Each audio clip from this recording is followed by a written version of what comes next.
안녕하세요. 부버지 김현민입니다.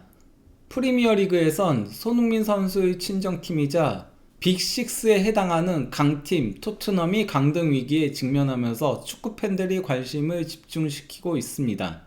하지만 토트넘 외에도 다른 유럽 빅리그에서 강등 위기에 빠진 명문 구단들이 있습니다. 이번엔 토트넘을 제외하고 강등 위기에 처한 명문 구단들을 살펴보면서 왜 그들이 강등 위기에 몰리게 됐는지 이유를 분석해 보도록 하겠습니다. 먼저 이건 플래닛 풋볼에 올라온 기사인데요. 토트넘만이 아니다. 이번 시즌 강등 위기에 처한 유럽 4개의 명문팀, 이렇게 이제 기사가 올라온 건데요. 소개하고 있는 구단들이 라리가의 세비야, 분데스리가의 볼프스부르크, 그리고 이제 프랑스 리그앙의 니스, 마지막으로 폴란드 최고 명문이라고 할 수 있죠. 레기아 바르샤바, 이렇게 4개 팀을 소개를 하고 있는 건데요. 어쨌건 간에 가장 관심이 많은 리그 같은 경우는 유럽 4대 리그로 불리는 잉글랜드, 스페인, 그리고 이제 이탈리아, 독일 이렇게잖아요. 그래서 이번에는 유럽 4대 리그에 해당하는 세비야와 볼프스부르크, 그들이 왜 강등 위기에 직면하게 됐는지에 대해 살펴보도록 하겠습니다. 세비야부터 얘기를 해보도록 하겠습니다. 유로파리그 우승만 7회에 달하는 명문이잖아요. 유로파의 제왕, 이렇게 불리던 팀이었는데요. 지난 주말 33라운드 이전까지만 하더라도 32라운드까지 세비야는 딱 잔류 마지노선인 17위에 위치하고 있었습니다. 이런 가운데 같이 이제 그 잔류를 놓고 경쟁하고 있는 16위 마요르카와 그리고 이제 강등권에 딱 위치한 데포르티보 알라베스가 33라운드에 맞대결이 있었어요. 그러면 이제 그 세비야 입장에서는 18위인 데포르티보 알라베스보다는 16위인 마요르카가 승리를 거두는 게 더 낫잖아요. 물론 무승부가 최선의 선택이긴 했겠지만요. 그런데 세비야 입장에서는 안 좋은 결과가 나왔습니다. 바로 이제 그 데포르티보 알라베스가 마요르카 상대로 2대1 역전승을 거둔 거예요. 마요르카 공격수인 비르힐리가 선제골을 넣으면서 마요르카가 앞서 나가긴 했지만은 데포르티보 알라베스 공격수인 마르티네스가 멀티골을 넣으면서 그러면서 역전승을 거둔 건데요. 반면에 세비야는 오사수나 원정에서 무패의 선제골로 앞서 나갔으나 80분경에 라울 가르시아한테 동점골을 허용했고, 여기서 그치지 않고 추가 시간 9분에 카테네아에게 극적인 역전 결승골을 허용하고 말았습니다. 그러면서 세비야는 1대2로 패했고요. 이와 함께 세비야는 강등권인 18위로 추락하게 됐습니다.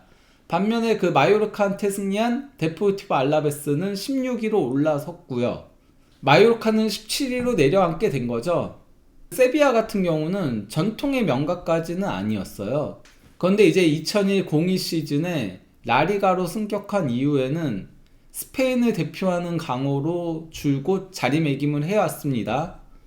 코파델레이 우승 5회를 기록을 했고요. 무엇보다도 가장 큰 성취는 유로파리그의 전신인 유에파컵 우승 2회, 05-06 시즌과 06-07 시즌 연달아서 이제 우승을 차지했었고요. 유로파리그로 바뀌고 나서도 2013-14 시즌, 2014-15 시즌, 2015-16 시즌 3시즌 연속 유로파리그 우승, 2019-20 시즌에도 유로파리그 우승, 2022-23 시즌 유로파리그 우승, 이렇게 차지를 하면서 유로파리그의 전신인 유에파컵까지 포함해가지고 유로파리그 우승 7회를 달성을 했습니다. 이는 전 세계에서 가장 많은 유로파리그 우승을 차지한 구단에 해당하는 건데요.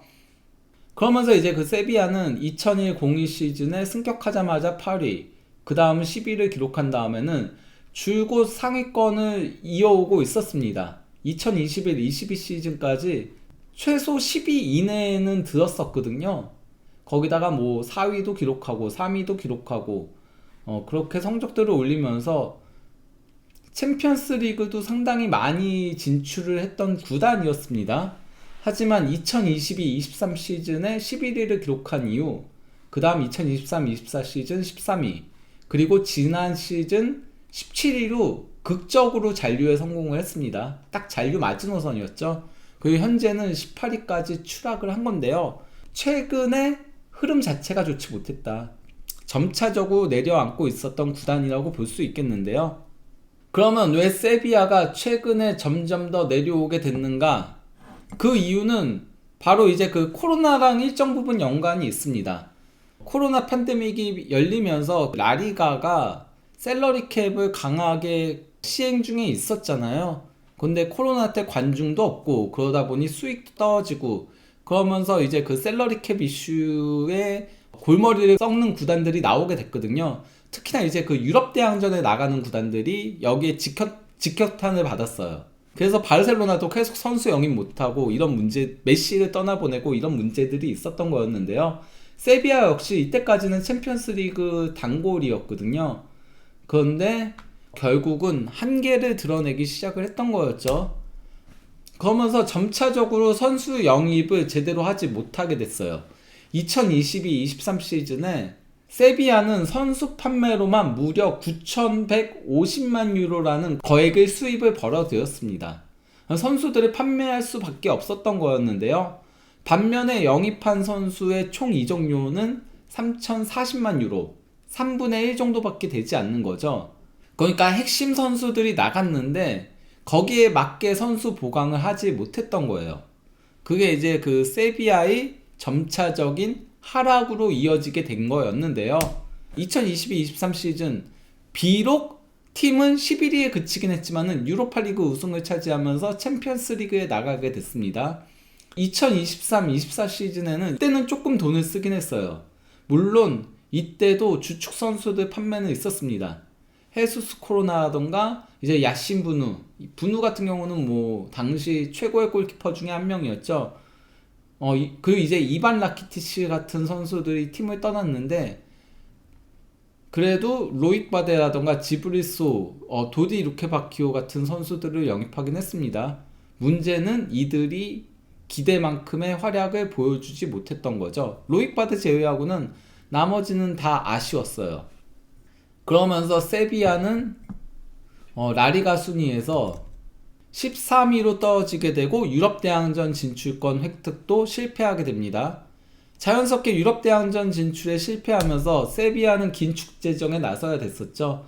그러다 보니 2024-25 시즌 주전 공격수인 엔네시리랑 그리고 또 이제 측면에서 굉장히 좋은 활약을 펼쳤던 오캄포스 그리고 아르헨티나 대표팀 좌우 풀백인 아쿠냐랑 몬티엘 같은 선수들을 떠나보내야 됐습니다.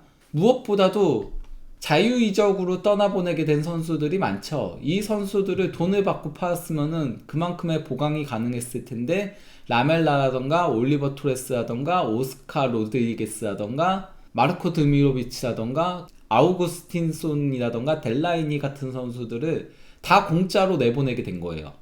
그러다 보니 선수 영입도 원활하게 이루어질 수 없었던 거였죠. 그리고 이번 시즌에는 선수 영입에 단 1푼도 쓸 수 없었습니다. 그나마 바티스타 맹디를 임대로 영입하면서 25만 유로를 지불한 게 전부였어요. 선수 영입은 아닌 거죠. 이건 임대인 거죠. 한 시즌 빌려 쓰면서 25만 유로 쓴 게 전부였고 나머지는 다 공짜 영입 아니면 임대 영입에 그쳤습니다. 반면에 로익 바데가 팀을 떠나고 루케바키오도 팀을 떠나고 또 이제 이둠보도 팀을 떠나면서 주축 선수들이 떠나게 된 거죠. 자연스럽게 전력이 점차적으로 떨어지면서 팀 순위도 계속 추락할 수밖에 없었던 세비야입니다. 여기에 더해 지나치게 감독을 계속 갈아치운 것도 문제였어요. 훌렌 로페테기 감독이 상당히 오랜 기간 팀을 지도하면서 유로파리그 우승도 차지하고 했었잖아요. 근데 이제 로페테기가 2022년 10월 6일에 성적 부진을 이유로 경질이 됩니다. 그러고 나서 이제 그 아르헨티나의 명장으로 불리는 호르헤 산파올리가 세비야로 돌아옵니다. 이전에도 세비야 감독직을 수행했던 적이 있었거든요. 하지만 산파올리도 완전히 폭망하고 맙니다. 결국 부임하고 5개월 정도 만에 경질의 칼날을 피할 수 없었고요. 그나마 이제 그 맨딜리바르 감독이 팀을 잘 수습을 했습니다. 그러면서 유로파리그 우승을 차지를 했었는데요. 하지만 맨딜리바르 감독도 그 다음 시즌 2023-24 시즌 10월에 중도에 경질되고 맙니다. 마찬가지로 성적 부진이 이유였죠. 팀이 내려오고 있는데 세비야 보드진들의 눈높이는 너무 높게 올라가 있었던 거예요. 그러다 보니 실망스럽네 하면서 경질시키고 했던 거였는데요. 그러고 나서 이제 그 2022년 카타르 월드컵 당시 우루과이 대표팀 감독이었던 디에고 알론소가 부임을 합니다. 하지만 알론소는 67일 만에 경질이 됐고요. 라리가에서 잔뼈가 굵은 나름 상당히 준수한 감독으로 불렸던 키케 산체스 플로레스가 부임을 합니다. 하지만 그 역시 시즌 종료와 동시에 경질이 되고 맙니다. 그리고 이제 그 라스팔마스의 돌풍을 이끌었던 피미엔타 감독이 부임을 해요. 하지만 피미엔타 역시도 성적이 기대치만큼 올리지 못하면서 2025년 4월에 경질이 됐고요. 그 후임으로는 세비야의 전설적인 감독이라고 볼 수 있죠. 호아킨 카파로스 감독. 카파로스가 첫 승격을 했을 때 팀의 초석을 마련했고 그 초석을 마련한 토대 아래서 세비야를 최전성기로 이끌었던 게 후안데 라모스였고, 그리고 이제 카파로스는 과거에도 팀이 위기에 있을 때 부임에서는 수습했던 적이 있었거든요. 그래서 이제 카파로스가 돌아오게 된 건데요. 하지만 그 카파로스도 시즌 종료와 동시에 팀을 떠납니다. 왜냐면은 세비야는 이제 장기적인 플랜을 짜기 위해서 젊은 감독 체제로 가려고 했던 거였거든요. 하지만은 젊은 감독인 마티아스 알메이다가 부임하고 나서 팀을 강등권으로 추락시킵니다. 결국 루이스 가르시아 체제에서 현재 팀을 운영하고 있는데요. 그러니까 2022년 10월부터 놓고 보면요, 산파울리부터 가르시아까지 무려 8명의 감독이 3년 6개월 동안 부임한 겁니다. 당연히 팀의 근간 그리고 전술 자체가 흔들릴 수밖에 없었던 거였죠. 차라리 저는 맨딜리바르 감독 체제에서 쭉 그래도 믿고 갔으면 어땠을까 싶은 생각이 들어요. 그런데 인내심이 부족하면서 계속 감독을 바꾸다 보니까 팀이 더 큰 수렁에 빠진 거라고 볼 수 있겠습니다. 이런 가운데 세비야 유스 출신이자 세비야의 전설이죠. 세르히오 라모스가 본인의 고향팀인 본인의 친정팀인 세비야를 인수하기 위해 투자자들을 모집을 했고 제안서도 제출한 상태입니다. 아무래도 라모스가 투자자들과 함께 세비야를 인수하게 된다면 세비야가 다시 재정적으로 조금 안정감을 찾아갈 수 있을 가능성은 있죠. 다만 전제 조건이 있습니다. 팀이 잔류해야 합니다. 잔류하지 않으면 이 제안은 없었던 일이 되는 건데요. 즉 세비야는 이번 시즌 잔류가 절대적으로 필요하다고 볼 수 있겠죠. 그러면 이번에는 세계적인 자동차 회사인 폭스바겐이 구단을 운영하고 있는 볼프스부르크의 상황을 살펴보도록 하겠습니다. 볼프스부르크는 지난 주말 메넨글라드바흐하고의 경기에서 0대0 무승부에 그쳤습니다. 근데 이제 볼프스부르크는 사실 강등권에 떨어진 지가 오래됐어요. 24라운드 슈투트가르트와의 경기에서 0대4로 패하면서 17위 강등권으로 떨어진 거였거든요. 그러고 나서 지속적으로 강등권에서 탈출하지 못하고 있는 중인 겁니다. 메넨글라드바흐 정도 무승부에 그치면서 강등권 탈출에 실패를 한 건데요. 볼프스부르크 같은 경우는 2008-09 시즌만 하더라도 분데스리가 우승을 차지했었죠. 그리고 2021-22 시즌만 하더라도 챔피언스리그에 있었던 팀이었는데 4년 만에 분데스리가 2부 리그로 강등될 위기에 처했습니다. 실제 볼프스부르크가 분데스리가에 승격한 거는 1996-97 시즌이었습니다. 그때 2부 리그 3위로 분데스리가 승격에 성공을 한 건데요. 그러고 나서는 29시즌째 분데스리가에 위치하고 있었습니다. 특히 이제 펠릭스 마가트 감독이 팀을 지도했었던 07-08 시즌부터는 나름 항상 준수한 성적을 올리긴 했어요. 물론 가끔씩 뚝 떨어졌던 시기들도 있긴 하거든요. 하지만 그럼에도 거대 자본을 바탕으로 해가지고 꾸준하게 성적을 내는 팀이었습니다. 특히 2014-15 시즌에는 2위를 기록하기도 했었고요. 그러면 볼프스부르크가 이렇게까지 추락하게 된 이유는 무엇인가? 이 팀이 추락하게 된 이유, 바로 이번 시즌에만 감독 교체가 지나치게 많았어요. 세비야랑은 조금 다른 거죠. 세비야는 점차적으로 내려오고 있던 구단이었다면은, 그래서 지난 시즌도 잔류 마지노선으로 극적으로 잔류했던 팀이라면은, 볼프스부르크는 그래도 2022-23 시즌은 8위, 그리고 2023-24 시즌은 12위, 그리고 지난 시즌은 11위로 시즌을 마감을 했었거든요. 강등당할 만한 팀은 아니었던 거였죠. 근데 이번 시즌 급작스럽게 내려온 거라고 볼 수 있는데요. 그러면 왜 볼프스부르크가 강등권으로 추락을 했는가? 바로 이제 그 잘못된 단장 밑에서 잘못된 감독을 선임했던 게 크다라고 볼 수 있는 건데요. 볼프스부르크는 이번 시즌 파울 시모니스 감독을 선임하게 됩니다. 파울 시모니스 같은 경우는 고에드 이글스라는 네덜란드의 조금 기본적으로는 약체에 해당하는 팀이에요. 이 팀은 2부 리그랑 1부 리그를 오가는 팀인 건데, 이 팀에게 지난 시즌 컵 대회 우승을 선사를 했습니다. LADBG의 순위도 7위까지 끌어올리면서, 원래 고에드 이글스 하면은 테나흐 감독이 굉장히 유명했었거든요. 테나흐 감독이 고에드 이글스에서 성과를 올리면서 아약스로 갔고, 그러다가 이제 그 맨유 갔다가 실패했던 케이스긴 한데, 근데 시모니스가 테나흐 이후 팀의 전성기를 이끌었던 거예요. 그래서 이제 제2의 테나흐로 불렸었는데요. 그러다 보니 볼프스부르크가 시모니스 감독을 선임하게 된 거죠. 하지만은 시모니스 감독 체제에서 2승 2무 6패 14위까지 추락을 하게 된 겁니다. 첫 3경기는 괜찮았으나 이후 4연패, 그 다음에 또 승리했지만은 이후 3연패의 부진에 빠졌던 거였죠. 그러면서 감독 교체를 단행을 할 수밖에 없었어요. 그래서 이제 부임하게 된 게 바로 다니엘 바우어였습니다. 지난 시즌에도 임시 감독직을 수행했습니다. 원래 이 사람이 그 볼프스부르크 19세 이하 팀 감독이었거든요. 근데 이제 지난 시즌 임시 감독으로 부임해서 마지막 2경기에서 1승 1무를 기록을 했었습니다. 볼프스부르크 19세 이하 팀에서 9경기 9전 전승을 이끌었어요. 그러다 보니까 볼프스부르크 구단에서 다시 바우어를 임시 감독으로 선임을 하게 됐습니다. 근데 임시 감독 맡고 나서 첫 4경기에서 2승 1무 1패를 기록을 하니까 바우어 믿고 가도 되겠다, 이런 생각이 든 거죠. 그래서 이제 정식 감독으로 선임을 했는데, 여기 이제 9경기일 때 기록이 나온 건데 총 11경기를 맡았어요. 11경기에서 1승 2무 8패, 승률은 9%, 경기당 승점은 0.45점에 그친 거죠. 바우어가 지난 시즌과 이번 시즌 임시 감독으로는 6경기 3승 2무 1패, 승률 50%, 경기당 승점 1.83점이었거든요. 임시 감독 때랑 정식 감독 때랑 승률이 거의 뭐 5배 이상 차이가 나는 거고, 승점도 3배 이상 차이가 나게 된 거죠.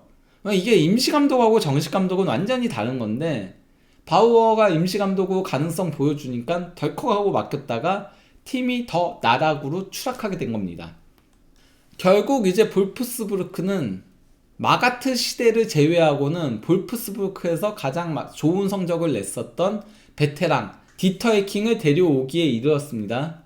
해킹 같은 경우는 뭐 알레마니아 아엔과 그리고 하노버, 뉘른베르크에서 계속 좋은 성적을 올리면서 볼프스부르크 감독까지 수행하게 됐었고, 이때까지는 좋은 성적을 올리고 있었습니다. 뭐 이후에도 나빴던 건 아니었는데, 뉘른베르크 감독으로 다시 돌아가면서 이때부터 조금은 실망스러운 성적에 그쳤었고, 보움에서도 실패한 감독이었죠. 그러면서 점차적으로 커리어가 내려오고 있는 감독이었는데, 과거의 영광에 취해서 마치 세비야가 카파로스 감독을 다시 데려왔던 것처럼, 산파울리 감독을 다시 데려왔던 것처럼 해킹을 데려왔는데, 현재 해킹 체제에서 6경기 1승 2무 3패에 그치고 있습니다. 다만 이 모든 문제의 초석을 마련한 거는 바로 이제 크리스텐센 단장이라고 볼 수 있어요. 이제 크리스텐센 같은 경우는 덴마크 국적으로 덴마크 팀인 란데르스랑 그리고 이제 아르후스, 코펜하겐에서 특히 좋은 성과를 냈었거든요. 그러면서 이제 코펜하겐이 챔피언스 리그에서 돌풍을 일으키는 데 있어서의 초석을 마련했던 인물이에요.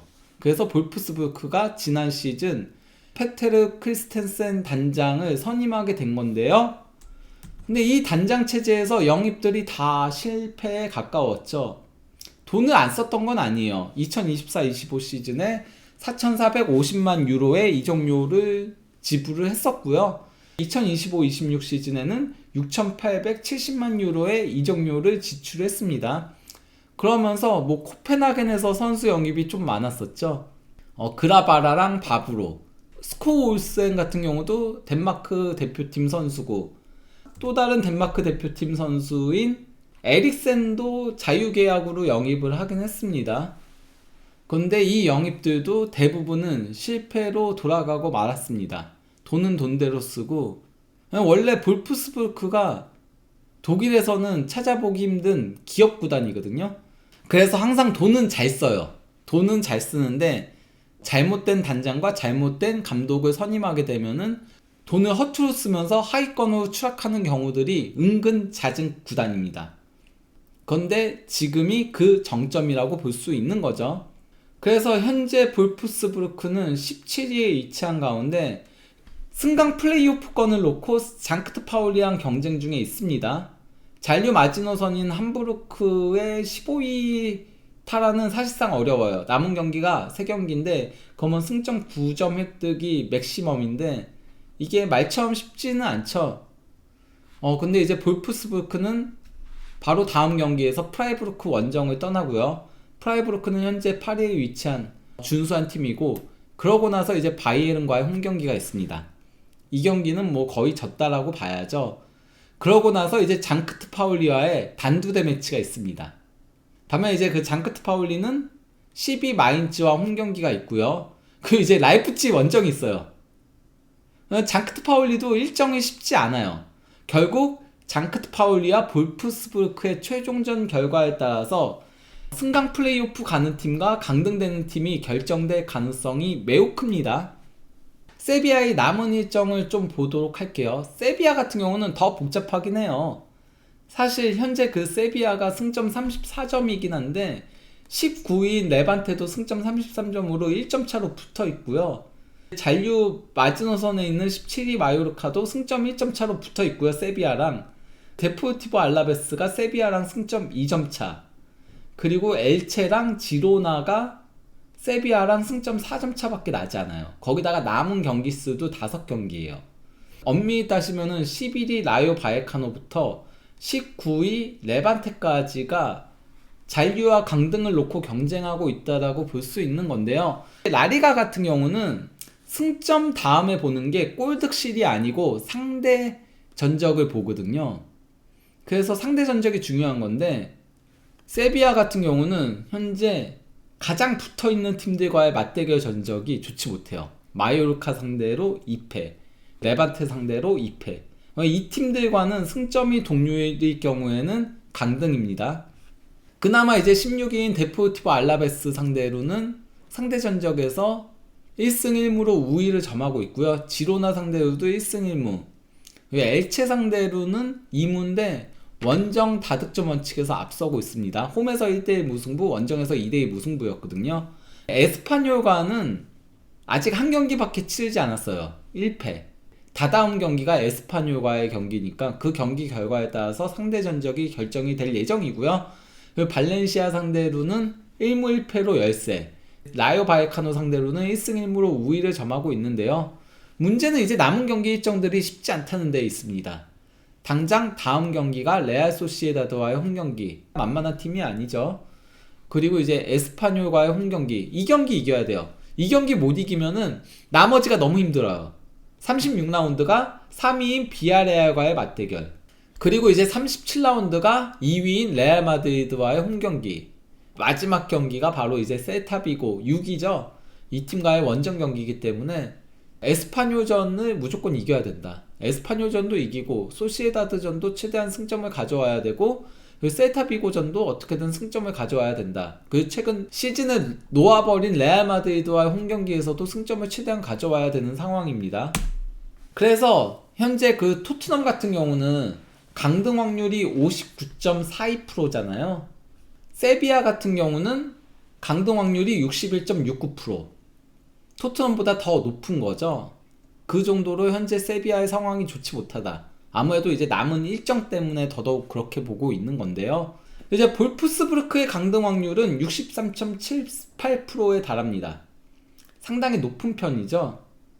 다만 이제 그 볼프스부르크 같은 경우는 승강 플레이오프 진출 가능성도 33.3%로 이거는 이제 포기하기엔 아직 이른 시점이긴 합니다. 이제 그 시즌 막바지에 접어든 가운데 토트넘만이 아닌 세비야랑 볼프스부르크 같은 각자의 리그에서 나름 강호로 군림했던 팀들이 현재 강등 위기에 직면하고 있습니다. 과연 시즌 마지막에 웃게 될 팀은 어떤 팀인지, 울게 될 팀은 어떤 팀인지 앞으로의 행보를 주목해서 지켜보는 것도 이번 남은 시즌 동안 축구를 즐기는 또 하나의 관전 포인트가 아닐까 싶습니다. 그러면 이쯤에서 이번 영상을 마무리하도록 하겠습니다. 감사합니다.